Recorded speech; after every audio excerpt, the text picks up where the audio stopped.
ফিরে এসে সবার আগে আমি একটা কমফোর্টেবল জামা পরেছি, যেমন তোমার দেখেছিলাম না, জুডিও থেকে কিনেছিলাম। এখানটা আছে। গত 45 মিনিট ধরে মামা এই একই পজিশনে আছে। সুন্দর মুভ করছে, এখান থেকে এদিকে একবার লেফটে যাচ্ছে, একবার রাইটে যাচ্ছে। কি নাচানাচি করছিলে? হাই গাইস, তো আজকে অফিস থেকে ফিরে এসেই না আমি এডিট করার পর তারপর তোমাদেরকে এই জিনিসটা বলার জন্য অনেক খুব এক্সাইটেড ছিলাম অ্যাকচুয়ালি। তো কি জানো তো, আমি না মানে ওই ধরো 20 সপ্তাহ থেকেই না আমি একটু মুভমেন্ট আমি ফিল করতে পারছিলাম। আজকে আমি অফিসে ছিলাম বুঝলে, হঠাৎ করে ধাক করে একখানা ধাক্কা মেরেছে, বুঝলে এটা কী ছিল। তারপরে আরেকবার যখন ধুম করে মারলো তখন আমি বললাম যে জোরে ঘুষি মারলো, মানে ঘুষি বা লাথি কিছু একটা মেরেছে, আমার এত ভালো লাগছিল। আমি সাথে সাথে সৌভিককে ফোন করলাম যে সৌভিক এরকম হচ্ছে। তো সৌভিক বললো আমি না এসে তো পেটে হাত দিয়ে বসে থাকবো। তো এসে অনেকক্ষণ পেটে হাত দিয়ে বসেছিল, কিন্তু আনফর্চুনেটলি তখন নড়েনি। তো আজকে খুব আশা নিয়ে আছে যে মেবি হয়তো আজকে নড়বে। যখন হাত দিয়েছিলাম তখন আমার মনে হলো শক্ত কিছু একটা আছে, নয় মাথা নয় কিছু একটা ছিল ওখানে। তো আমি যখন মানে পেটে একটুখানি হাত দিলাম ফিল করতে পারলাম, তো এটা মানে অন্যরকম একটা ফিলিং। তো তোমাদের সাথে এটা শেয়ার করার জন্য আমি খুব এক্সাইটেড ছিলাম যে কখন আমি এসে ভিডিও অন করে তোমাদেরকে বলবো। তো যাই হোক, হ্যাঁ চলো ব্লগটাকে স্টার্ট করা যাক। সবার আগে এই কথাটা বলে দিলাম কারণ আমি খুব এক্সাইটেড ছিলাম বলার জন্য। তো চলো এবার স্টার্ট করা যাক। আজকে আমাদের অফিসে সাংঘাতিক গরম ছিল, মানে আমাদের এমনি তো গরম আছে, বাট আমাদের অফিসটা প্রচণ্ড বেশি গরম। তো ওই জন্য ফিরে এসে সবার আগে আমি একটা কমফোর্টেবল জামা পরেছি, যেমন তোমার দেখেছিলাম না, জুডিও থেকে কিনেছিলাম। বেশ কমফোর্টেবল জানো তো, আর পেটটা এত মোটা হয়েছে। তোমরা 2-3 জন আমার কমেন্টে লিখেছিলে যে একবার ভালো করে দেখিও। তো অ্যামাজন থেকে একটা প্রোডাক্ট অর্ডার দিয়েছিলাম বুঝলে, তো আজকেই সবাই ডেলিভারি এসছে। তো অলরেডি আমার খোলা হয়ে গেছে, কারণ যে কোনো জিনিস আসলে আমি খুব এক্সাইটেড থাকি, খুলে খেলে আমার দেখা হয়ে যায়। এটা হচ্ছে আগারোর মাল্টি কুক কেটেল, যেটার ক্যাপাসিটি হচ্ছে 1.2 লিটার। এটা একটা গ্লাস লিডের সাথে আসে। ভিতরটা হচ্ছে স্টেনলেস স্টিল, এর ভিতরে ম্যাক্সিমাম মিনিমাম মার্ক করা আছে, যেটাতে না তোমার রান্না করতে সুবিধা হবে। হ্যাঁ, এটা যে বেসটা আছে এটা ডিট্যাচেবল, এটার ওপর বসিয়ে তারপর তুমি পাওয়ারটা অন করতে পারো। এটা হচ্ছে কেবলটা, এইটা দিয়ে হচ্ছে তুমি টেম্পারেচারটা রেগুলেট করতে পারো আর অন অফও করতে পারো। তোমাদেরকে অ্যাক্সেসরিজ গুলো দেখিয়ে দিই। এটা হচ্ছে একটা স্টিল র্যাক, প্লাস্টিকের যে মোল্ডটা আছে সেটা বসিয়ে দিলে এটা দিয়ে কেকও হয়ে যাবে জানো তো। এগ বয়লিং র্যাক, হ্যাঁ এইটা যেটা দেখছো না এই লম্বা মতো, এটা কিন্তু ডিট্যাচেবল। এটা বেসিক্যালি একটা স্টিমার, ঠিক আছে। এটা তুমি মোমো বলো বা ভেজিটেবল যদি তোমার সিদ্ধ করার থাকে, এর মধ্যে ভেজিটেবল প্লেস করে তারপর লিডটা বন্ধ করে দিলে তাহলে তোমার ভেজিটেবল সিদ্ধ হয়ে যাবে। দেখো এখানে আমি জল দিয়ে দিয়েছি, হ্যাঁ, আর এই র্যাকটা আমি প্লেস করে দিচ্ছি, আর সঙ্গে 2টো ডিম, যে দুটো আজকে আমি খাবো। এইটা করলে হচ্ছে অফ হয়ে যাবে, এটা 1 আর এটা হচ্ছে 2। এটা ম্যাক্সিমামে করে রাখলাম ফর 8 মিনিটস। তো অলরেডি হয়ে গেছে আমার ডিম সিদ্ধ। যদি হাফ বয়েল খেতে যাও 5 মিনিট করবে, আর যদি ফুল বয়েল খেতে যাও তাহলে 10 মিনিট। এখন আমার প্রেগনেন্সিতে আর হাফ বয়েল খাওয়া যাবে না, তো ওই জন্য ফুল বয়েল করছি। এটা আমি অফ করে দিলাম। তো এখানে আমি ডিম সিদ্ধ রেডি হয়ে গেছে। মামনির সিরিয়াল চলে এখন, ওই জন্য ওই দরজাটা বন্ধ হয়েছে। আসলে আমি আওয়াজ আসে বুঝলে, ওই জন্য দরজা বন্ধ করে দিই, মানে ভিডিও করতে পারি না। মামনি ভিডিও বলছি, সিরিয়াল আছে 10:30 অবধি, মানে আমরা আসা ওই 7:30-8টা অবধি সিরিয়াল দেখে, আবার 9:30 না 9টা থেকে আবার 10:30 অবধি। তো ওই টাইমটা ওই জন্য দরজা বন্ধ করে রাখি যদি ব্লগ করি তো। আর এখন হচ্ছে আমার সেই এই পোজ, সেই তোমরা যদি আমার পড়ার ভিডিও যদি দেখে থাকো, মানে ওই এক্সাম প্রিপারেশন ব্লগ যদি দেখে থাকো, তো আমি এখানে এরমভাবেই বসতাম, শুধু ওই যে ওই যেটা দেখছো ওটা এখানে থাকতো, আর আমার বই খাতা থাকতো। এখন ভাববো গীতা পড়ি। তো গীতা হচ্ছে আমি পুচকেটাকে শোনাই। তোমরা অনেক সাজেশন দিয়েছিলে, একটা অর্ডারও দিয়েছে, আসলে তারপর তোমাদের দেখাবো।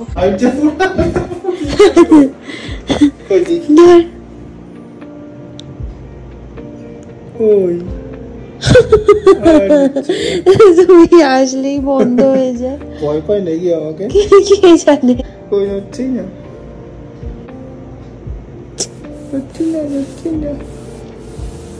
একটু নরম। না না ঘুমাইনি, এখন কি কয়েক সেকেন্ড আগে নড়ছিল, বলনি ঘুমিয়ে গেছে। বগলের চুল দেখা যাচ্ছে। এখান থেকে এমনি করে পাশ ফিরবে, তখন কে জানে তোর সাথে কি দুশ্মনী, তুই যে মোমেন্টে হাত দিচ্ছিস তখন আর নড়ছে না, মজা পায়। পাপা এসছে, এখন আর নড়বো না। একটু ঘ্যাম দেখিয়ে দিই। মায়ের মতোই তো হয়েছে না। আচ্ছা আচ্ছা এসব ব্যাপারে পুরো মা। আচ্ছা নটঙ্কি নখরাতে মা। হ্যাঁ আর ভালো তোর সাদগিটা বাবা। আচ্ছা হ্যাঁ ভালো হচ্ছে তোর। নড়ছে নড়ছে নড়ছে এখানটা আছে ঠিক আছে না হয়েছে নড়েছে আমি তো বুঝলাম না তুই কি করে বুঝলি? আমার পেটের ভিতরে আমি বুঝতে পারছি তো বাইরে থেকে বুঝতে পারলি? নড়েইনি এখন অব্দি। এমনি হলো শুধু হাতের উপর জাস্ট আছে। গোপাল না রাধা ঠাকুর কে জানে, কোন একটা ঠাকুর আছে এর মধ্যে। কালকে কি হয়েছে না তো, কালকে না আমার রাত্রিবেলা আমি ভাত খেয়েছি। ভাত মামনি করে দিয়েছিল হচ্ছে মোচা আর হলো আর কি খেলাম, শাক, হ্যাঁ কলমি শাক। এবার খেয়েছি, খাওয়ার মানে খেতে আমার জীবন বেরিয়ে গেছে। 1.5 ঘন্টা ধরে খেয়েছি, নিজেকে ভুলিয়ে কোনো রকমে খেয়েছি। খেয়ে আবার বমি হয়ে গেছে। তো ওই জন্য ডিসাইড করেছি এত কষ্ট করে, সত্যি জেনুইনলি বহুত কষ্ট হয় আমার, আর বমি করতে আরও কষ্ট হয়। আর এখন পেটটা অনেক বড় হয়ে গেছে তো প্রচণ্ড কষ্ট হয় যখন বমি হয়। তো ওই জন্য ডিসাইড করেছি আমি আর খাবো না ভাই, যেটা খেতে পাচ্ছি সেটা ছেড়ে দিই। সবজি খাওয়ার জন্য আসলে আমি মানে ওই মোচা তারপরে শাক ফাক সবই কিনে দিয়েছিল, বাট ঠিক আছে যেটা খেতে পাচ্ছি না ছেড়ে দিই। সবই আজকে একটা নতুন রেসিপি ট্রাই করছে, তো ওগুলো সব রেডি করে দিয়েছে অলরেডি। হ্যাঁ মানে আমি ওই ইনস্টাগ্রামের একটা পেজে দেখেছিলাম, তো ওটা সৌভিককে দেখিয়ে দিয়েছিলাম, তো ওটাই সৌভিক আজকে। আলাদা জিনিস নেই, ঠিক আছে যা আছে সেটা দিয়ে খেয়ে দেখি তো আলটিমেটলি খেতে পারি কিনা। তো পনির কিনে এনেছে, পনিরটাকে এরকম স্লাইস করে কেটেছি, মানে পিৎজা টাইপের বানাচ্ছে, ঠিক আছে। এটা কি পেস্ট বলো তো, এটা হচ্ছে ধনে পাতা আর হচ্ছে লঙ্কা। আমি ঝাল প্রচন্ড খেতে পাচ্ছি, জন্য সবাইকে বলছি অনেক কটা লঙ্কা দিয়ে দে। আর হলো জিরে গুঁড়ো, হ্যাঁ সবকিছু দিয়ে এটাকে পেস্ট করে দিয়ে এখানে লাগিয়ে দিয়েছে। পেঁয়াজ চপ করে রেখেছি, ঠিক আছে। আর এখানে কি করছি সবাই, এটা তো এমনি দিয়ে দিতে পারবি, এরকম হবে না। ইভেন তো দরকার নেই, যাবে তো পেটে আলটিমেটলি। হ্যাঁ কিন্তু দেখতে সুন্দর হতে হবে, দেখাটা একটা বড় ব্যাপার না। আমার তো খাওয়া দিয়েই হয়ে যাবে, দেখি আর কি করব। দেখতে ভালো। এর মধ্যে প্রথমে বাটার দিচ্ছে,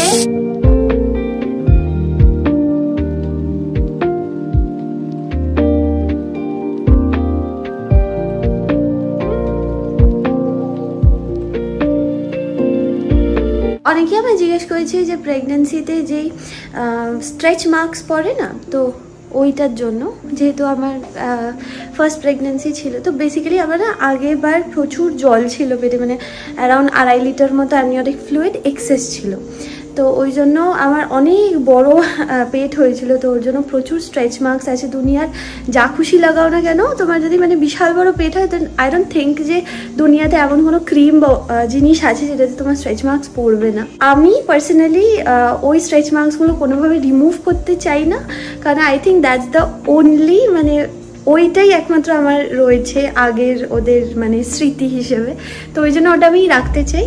আর যদি একবার স্ট্রেচ মার্কস পড়ে যায় তাহলে সেটা কোনোভাবে ইদারওয়াইজ আমার রিমুভ হয় না। তো তোমরা যারা জিজ্ঞেস করেছিলে যে স্ট্রেচ মার্কস কীভাবে রিমুভ করবো, হয় না। তো প্রিভেন্ট করতে পারো। এখন যেমন সৌভিক রোজ আমার পেটে বোরোলিন লাগায়, হ্যাঁ কিন্তু আমার অলরেডি যেহেতু পড়ে গেছে তো আমার এমনি লাগিয়ে কোনো লাভ নেই, বাট প্রেজেন্টলি যাতে করে আর না করে ওই জন্য আর কি বোরোলিনটা লাগিয়ে দেয়। এবার চলো আবার রান্নাঘরে যাওয়া যাক। ওইসব দেখে অনেক সময় অনেক কিছু মনে হয়, খেতে গিয়ে দেখবি বাবা কিন্তু অন্তত ভাতের ঠাতের থেকে তো আমি ভেতরে খেতে পারবো। ভগবান জানে যে ভাতের থেকে বেটার হচ্ছে না কি হচ্ছে। দুটো বানাস না, একটাই থাক। হ্যাঁ একটা খেয়ে আগে উদ্ধার করি। খেতে পারবো না, আর এটাই অনেক ভারী হবে। এটার মধ্যে কি আছে তোমাদেরকে তো দেখালাম। এটার মধ্যে প্রোটিনও আছে, কার্বোহাইড্রেটও আছে। আর কাঁচা লঙ্কা তো বড় না না, পেঁয়াজগুলো কি হচ্ছে বল। সৌভিকের ডিনার নিয়ে নিয়েছে, মামনি বানিয়েছে আজকে রুটি আলুর তরকারি, আর ওই দুটো যেটা দেখছো ওটা সৌভিক মিষ্টি এনেছে। গত 45 মিনিট ধরে মামাই ওই একই পজিশনে আছে, ওটাকে হাতে নিয়ে ফোন করলো, কথা বললো। খাওয়ার কিন্তু আর ওইটুকুই হয়েছে, তার হাফটা তবু খেয়েছে আর হাফটা নিয়ে এখন নাড়াচাড়া করছে। দুটো বানাবি ভাবছি। হ্যাঁ আমি তো ভাবছিলাম আরেকটা বানাবো, বানালে ওটা ওইভাবেই পড়ে থাকতো। তোমরা কিন্তু এটা ভেবো না যেটা বাজে খেতে, খেতে খুব ভালো। কিন্তু আমার আরে অন কর, কিন্তু বলছি আমার মানে দুনিয়ার মনে হয় যে কোনো কিছু দিলেই মনে হয় আমার প্রচন্ড খাওয়াতেও যত আপত্তি। হ্যাঁ ঘড়িতে বাজে এখন 12:40, এক্সাক্ট টাইম হচ্ছে 12:25। আর এখানে এখন মামাই বসে গীতা পড়ছে। গীতা ওকে শোনাচ্ছি। তুই ছাদটা আবার ওখানে ঝুলিয়েছিস? পুচকি ঘুমিয়ে গেছে, সরিয়া তো আর তুই জেগে থাকবে তোর মতো, সে লাথি মেরে ক্লান্ত, ব্যাস ঘুমিয়ে পড়েছে আবার। আরে মারিনি রে, তুই ওটা যে কি তুই সেন্স করেছিস আমি বুঝতে না একবার টিং করে নেমে গেছে। না আমি নিজে বুঝলাম না, তুই বুঝেছিস? ওই তোকে সান্ত্বনা দিলাম যে হ্যাঁ পেয়েছি, বুঝতে পেরেছি। ট্রাস্ট মি, আমি এখানে এখন বসে আছি, কনস্ট্যান্ট মুভমেন্ট হয়ে যাচ্ছে। সৌভিক এখন নেই, সৌভিক আবার বাথরুমে ঢুকে বসে আছে। সবসময় বাথরুমে ঢুকে বসে থাকলে তাহলে বুঝবে কি করে কখন মুভ করছে, আর যখনই ও থাকছে না তখনই আজকে মুভ করছে, জানি না কেন। কি সুন্দর মুভ করছে, এখান থেকে এদিকে, একবার লেফটে যাচ্ছে একবার রাইটে যাচ্ছে। তোকে যেটা হ্যাঁ হ্যাঁ তুই বাথরুমে বসে থাকলে তো কি করে হবে, বেরিয়ে দেখতে হবে একবার এইখান থেকে এখানে আর এখান থেকে এখানে। দেখ যে তুই এসছিস দেখবি আর নাচবে না। আমি বললে কি শুনবে? পুচু পুচু সিরিয়াসলি বলছি, সিরিয়াসলি বলছি, এতক্ষণ এখান থেকে এখানে এমনি এমনি করে উঠছিল। তুমি কি নাচানাচি করছিলে? আমি এই যে এসছি, তুই নাচানাচি কর দেখি, কর তো। তুমি কি গীতা শুনছিলে? তুই দেখি তো, গপ গপ করে আওয়াজ আসছে, তুই পেটু দিল না, এখন চুপচাপ হয়ে গেছে।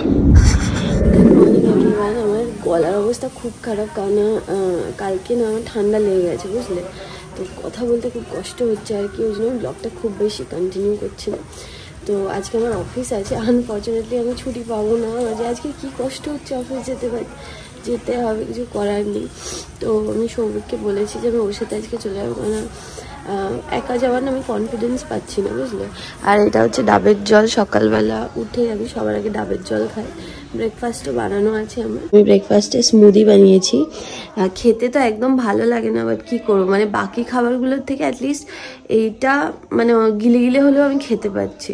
এবার 1.5 ঘন্টা বসে আমাকে, 1.5 ঘন্টা না, ওই এটা খেতে আমার 40 মিনিট মতো লাগে। প্রত্যেকটা খাবার এরকম 1.5-2 ঘন্টা বসে বসে খেতে হচ্ছে, আমার যে কী কষ্ট হচ্ছে, ভালো লাগছে না গো। আমি শুধু ঠাকুরকে ডাকছি যে ঠাকুর আমি একটু মানে আমি যেন একটু খেতে পারি। আমি ফ্রাস্ট্রেটেড হয়ে গেছি, সে কবে থেকে বলে, যবে থেকে মানে প্রেগনেন্সি আমার এসছে তবে থেকে সেই যে খাওয়া বন্ধ হয়েছে, এখন অবধি আমার মানে খাওয়া নর্মাল হয়নি। সবাই আমার বলেছিল 4 মাস পর খেতে পারবি, কই গো, আমি তো কখনোই খেতে পারছি না।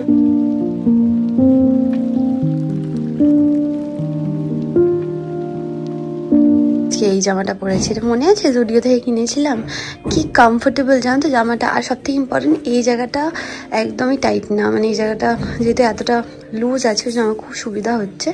আর এই সাদা একটা প্যান্ট পরেছি, সাথে ওই সাদা যেই আমার জুতোটা আছে না ওটা পরে নেবো। তো রেডি হয়ে গেছি, এবার বেরোবো। খেতে খেতে এতটাই লেট হয়ে গেছে, আমি শরীরকে বললাম যে তুই চলে যা, কারণ আমার আসলে অনেকটা টাইম লাগে তো খেতে, আমার জন্য ওর আবার ক্রস পড়ে যাবে। তো আমার শরীর খারাপ যেহেতু আমি অলরেডি বলে রেখেছি অফিসে যাবো, একটু লেট হবে, কারণ আমি ক্যাবে যাবো বুঝলে। আর সত্যি কথা বলতে জানো তো, ট্রেনে অনেক তাড়াতাড়ি হয়ে যায়, বাট ক্যাবে করে গেলে বাই রোড গেলে অনেকটা টাইম লাগে।